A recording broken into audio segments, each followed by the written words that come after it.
Hello everyone, this is Riyansh plants and pot. दोस्तों, हम में से बहुत लोगों के तुलसी पौधा सर्दियों में ख़राब हो गए हैं, तो अब हम प्लांट लेके आए हैं नर्सरी से। हमें लगाना है गमले में, लेकिन बहुत सारे लोगों को जिनको गार्डनिंग का शौक़ नहीं होता है, तो उनको प्रॉब्लम ये रहती है कि उनको पौधा लगाना नहीं आता है। इस वीडियो में आप जान पाएंगे कि कैसे ईजी तरीके से बिना माली की हेल्प के आप घर पर आसानी से तुलसी का प्लांट लगा सकते हैं। आप में से भी बहुत लोगों का तुलसी का पौधा बिल्कुल ऐसे सूखी डंडी जैसा हो गया होगा। और तुलसी के प्लांट के साथ क्या बातों का ध्यान हमें रखना चाहिए और किन बातों का नहीं रखना चाहिए, क्या केयर है, क्या फर्टिलाइज़र देते हैं हम घर पर, क्या देना चाहिए, तो वो भी बताऊंगी। और साथ ही बताऊंगी 4 मेजर रीज़न जिनकी वजह से आपका तुलसी का पौधा भी ख़राब होता है। सबसे पहला रीज़न, आप बहुत ज़्यादा पानी डालते हैं। घर में सब लोग पूजा करते हैं और सब भर भर के इसमें पानी डालते हैं, बहुत ज़्यादा पानी से जड़ें गल जाती है। दूसरा रीज़न होता है कि आप 10-15 दिन के लिए बाहर चले गए और बिना पानी के प्लांट आपका सूख जाते हैं। तीसरा रीज़न होता है, तुलसी के पौधे में भी कई तरह की बीमारियां लगती हैं। सबसे मेन इसमें होता है कि इसमें स्पाइडर माइट्स का अटैक हो जाता है। मेरे पास 2 तुलसी के पौधे थे, दूसरे एक सूख गया है, दूसरे में स्पाइडर माइट्स का अटैक होने की वजह से वो भी ख़त्म होने की कगार पर हैं। चौथा मेजर रीज़न ये होता है दोस्तों कि सर्दियों में मोस्टली क्या होता है कि आपका जो तुलसी का पौधा है वो रखा है आपका ओस में, प्लस गमले में लगा हुआ है, पत्तियां सारी निकल गई हैं, पानी दे रहे हैं, बहुत ज़्यादा ठंड पाला ओस, सर्दियों में वो पौधा बर्दाश्त नहीं कर पाता है, इसकी वजह से आपका प्लांट हो जाता है बिल्कुल ख़राब। अब देखिए आगे, अब मैं बताने वाली हूँ कि तुलसी का जो पौधा होता है कैसे आप, माली को कोई पैसे आपको नहीं देने हैं, आप खुद से ही इस वीडियो में बहुत ध्यान से देखिएगा। बहुत ईजी आसान तरीके से मैं आपको दिखा देती हूँ कि कैसे आप घर पर ही लगा सकते हैं। तुलसी के पौधे में मोस्टली आपने देखा होगा कि इसमें रेतली मिट्टी होती है, यानी कि जो सॉयल है उसमें रेत मिला होता है। तो मैंने भी ऐसी ही मिट्टी तैयार की है जिसमें मैंने मिलाया हुआ है सैंडी सॉयल। आपके पास जो भी नॉर्मल गार्डन सॉयल है, आप उसमें कंस्ट्रक्शन सैंड या फिर रिवर सैंड सेम ही होता है, वो मिला सकते हैं। 12 इंच का मेरा ये पॉट है। दोस्तों, कहते हैं कि तुलसी के पौधे को जोड़े में लगाना शुभ होता है, या तो 2 पौधे आप तुलसी के रखिए, या फिर मेरे पास इतना स्पेस नहीं है तो मैं एक गमले में ही 2 प्लांट लगा रही हूँ। तो सैंडी सॉइल वाला मिक्सचर हमने तैयार कर लिया है। अब देखिए कितने आसानी से मैं इस ग्रो बैग को धीरे धीरे इसमें से निकालूंगी और इसकी ग्रोथ भी दिखाऊंगी कि कितनी अच्छी इसमें रूट्स की पूरा कितनी लेयर सी इसमें बनी हुई है।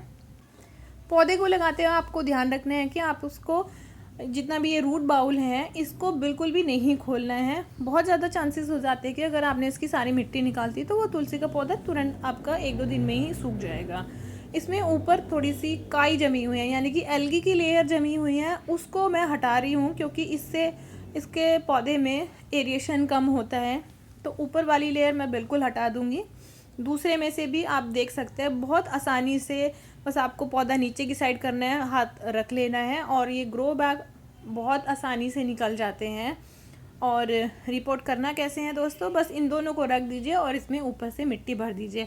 पानी इसमें डालकर आप 6-7 दिन के लिए छाया में रखें, उसके बाद आप इसको प्रॉपर धूप वाली जगह पर रखें।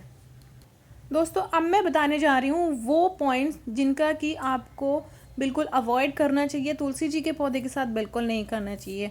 सबसे पहली बात कि आपको कभी भी तुलसी के पौधे में बोन मील नहीं मिलाना चाहिए। बोन मील हड्डियों का चूरा होता है जो पौधे की मिट्टी में न्यूट्रिशन बढ़ाने के लिए मिलाया जाता है, लेकिन तुलसी के पौधे की हम पूजा करें तो बोन मील उसकी मिट्टी में नहीं मिलाना चाहिए। दूसरा पॉइंट है जो हमें हमेशा ध्यान रखना चाहिए कि तुलसी के पौधे में कभी भी आपको झूठा पानी नहीं डालना चाहिए, झूठी बॉटल से दिया हुआ पानी भी नहीं देना चाहिए।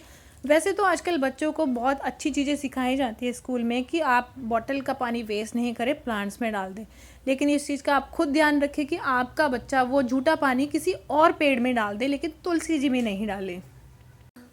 तीसरा पॉइंट जो मैं कहूँगी कि मैं मानती हूँ, आप पता नहीं सहमत होंगे या नहीं, लेकिन मैं कोशिश करती हूँ कि मैं तुलसी के पौधे में किसी भी तरह की गोबर की खाद नहीं डालती हूँ, क्योंकि गोबर क्या है, वो जानवरों का मल होता है और उस तरह की चीज़ हम पवित्र तुलसी के पौधे की जिसके हम दिया जलाते हैं, पूजा करते हैं, तो उसकी मिट्टी में हम गोबर नहीं मिलाते हैं। आप दूसरे फर्टिलाइज़र्स का यूज़ कर सकते हैं उसको हेल्दी बनाने के लिए। एक और पॉइंट है जो मैं कहूँगी आपको बिल्कुल ध्यान रखना चाहिए, जब भी आप तुलसी के पौधे में धूप बत्ती जलाते हैं तो उस गमले में ना रख के आप गमले के बाहर उसको रख सकते हैं, क्योंकि उसकी राख से भी कई बार इसमें प्रॉब्लम हो जाती है। दोस्तों अब मैं बताने जा रही हूँ वो टिप्स जिससे आप अपने तुलसी के पौधे को साल भर बहुत हरा भरा रख सकते हैं। कौन से वो घरेलू उपाय हैं जिससे आप घर पर ही इसको फर्टिलाइज़ कर सकते हैं। सबसे पहला फर्टिलाइज़र, बहुत फ्री का फर्टिलाइज़र होता है। आपके किचन में आप दाल और चावल बनते हैं, दूसरे तीसरे दिन सबके घर में किसी के में डेली बनते हैं। जिस पानी में आप दाल भिगोते हैं या चावल भिगोते हैं, उस पानी को आप तुलसी के पौधे में डाल दीजिए, तो ये बहुत अच्छा फर्टिलाइज़र का काम करता है। दूसरा जो एक घरेलू फर्टिलाइज़र है वो ये है दोस्तों कि आपके घर में जो भी सब्जियां आती हैं, छिलके आते हैं, उनको आप किसी पानी में बकेट वगैरह में भिगो के रख दीजिए, लेकिन उसको खूब अच्छे से भीगा रहने दीजिए। उसके बाद उसको छान कर उस पानी को आप अपने तुलसी के पौधे में डाल सकते हैं। फुली ऑर्गेनिक, कोई भी नॉन वेज मटीरियल नहीं होता है इसमें, बिल्कुल बहुत अच्छा फर्टिलाइज़र होता है। तीसरा फर्टिलाइज़र होता है मस्टर्ड केक फर्टिलाइज़र। सरसों की खली को पानी में भिगोकर, जो भी जितना भी पानी है उसका 4 गुना पानी है, उससे भी ज़्यादा, बहुत ज़्यादा डाइल्यूट करके 15 दिन में एक बार दीजिए, तो उससे भी आपके पौधे की ग्रोथ बहुत अच्छी होगी। एक और टिप मैं कहूँगी, इस पे जो मंजरी आती है आप इसको टाइम टू टाइम रिमूव करते रहिए अगर आपको सीड्स नहीं चाहिए। तो मंजरी हटाने से पौधे की ओवरऑल ग्रोथ पर बहुत इफ़ेक्ट पड़ता है। नई ब्रांच आती हैं, पत्तियों का साइज़ थोड़ा सा बड़ा हो जाता है। और एंड में मैं कहूँगी इसके पानी का आप विशेष रूप से ध्यान रखिए। आपके पौधे की मिट्टी इतनी अच्छी है कि पानी बहुत जल्दी एब्जॉर्ब कर लेती है। सूखी है तो आप सुबह शाम पानी दीजिए, सूखी नहीं है, बहुत ज़्यादा गीली है तो पानी कम डालें। पूजा करते हैं तो उसमें कम पानी डालकर बाकी का पानी बचा लीजिए, वो किसी दूसरे गमलों में डाल दीजिए। तो दोस्तों ये थी हमारी तुलसी से जुड़ी वीडियो। आई होप कि आपको अच्छी लगी होगी, हमारी टिप्स आपको अच्छे लगे होंगी। अच्छी लगी हो तो वीडियो को लाइक करिएगा, चैनल पर पहली बार है तो सब्सक्राइब करिएगा। ऐसे ही मिलते रहेंगे, गार्डनिंग करते रहिए दोस्तों। Go green.